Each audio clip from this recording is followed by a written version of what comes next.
Assalamualaikum warahmatullahi wabarakatuh. Perkenalkan, nama saya Fikri Nabila dari kelas 11 TKJC. Di sini saya akan menjelaskan tentang pengertian hardware komputer.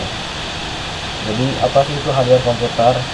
Hardware komputer adalah semua komponen fisik dari sistem komputer yang dapat kita lihat dan dapat kita sentuh dan dirasakan secara langsung.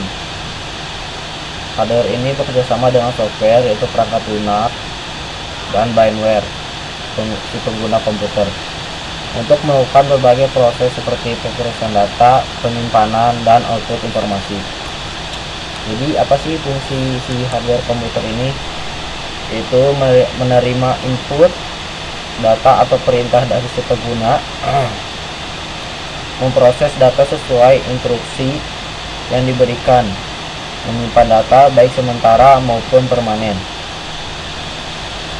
dan juga menghasilkan output dalam bentuk visual, suara, atau cetakan.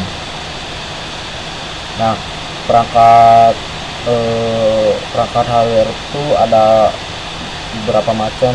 Ada perangkat input, perangkat proses, perangkat penyimpanan, perangkat output, perangkat tambahan, dan lain-lain.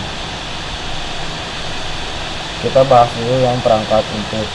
Perangkat input ini digunakan untuk memasukkan data atau perintah ke dalam komputer. Contohnya itu keyboard, mouse, scanner, webcam, mikrofon, joystick, dan juga touchscreen. Dan perangkat proses. Perangkat proses itu yang digunakan untuk mengolah data menjadi informasi, contohnya CPU atau Central Processing Unit, itu otak dari komputer untuk memproses semua instruksi, dan juga motherboard, papan utama tempat semua komponen. Kalau nggak ada motherboard, komponen-komponen hardware itu nggak bisa dipasang. Dan juga chipset untuk mengatur komunikasi antara prosesor, memori, dan perangkat lainnya. Dan juga heatsink atau fan atau kipas lah bahasa contohnya mah, untuk mendinginkan suhu CPU agar tidak overheat.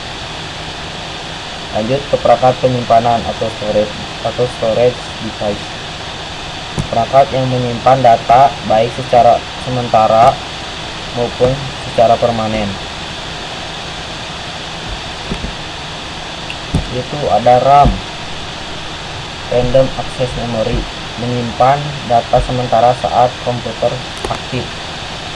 Dan juga ada ROM itu Read Only Memory, menyimpan data tetap di BIOS, biasanya di BIOS, di sistem BIOS. Dan juga ada hard disk atau HDD, hard disk drive, penyimpanan data permanen dengan kapasitas besar.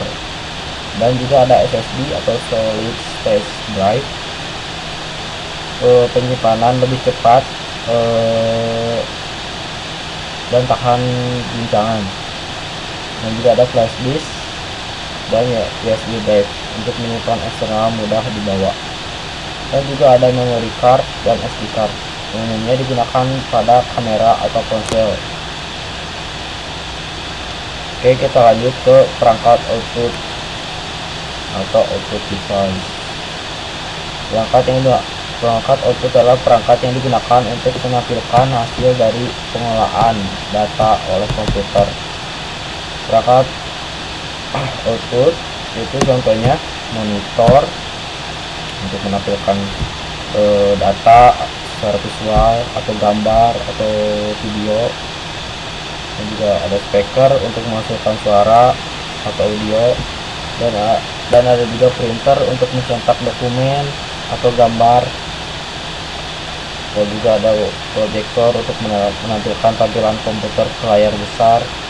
Dan juga ada headset untuk menggabungkan fungsi speaker dan mikrofon. Nah, kita lanjut ke perangkat tambahan atau perangkat peripheral. Perangkat tambahan itu perangkat yang ini tidak terwajib tapi sangat membantu dalam menambah fungsi komputer. Perangkat tambahan itu ada modem untuk menghubungkan komputer ke internet, dan juga ada UPS menyediakan daya sementara saat listrik mati, dan juga ada card reader untuk membaca kartu memori seperti SD card eksternal, HDD atau SSD, dan menyimpan backup atau data tambahan secara eksternal. Jadi kesimpulannya itu hardware komputer itu adalah semua bagian fisik dari komputer yang terdiri dari input, proses, penyimpanan, output, peripheral atau perangkat tambahan. Jadi hardware itu bekerja sama dengan software dan firmware untuk menyelesaikan berbagai tugas untuk si pengguna komputer. Oke, sekian dari saya. Maaf jika ada kesalahan atau kurang dimengerti. Wassalamualaikum warahmatullahi wabarakatuh.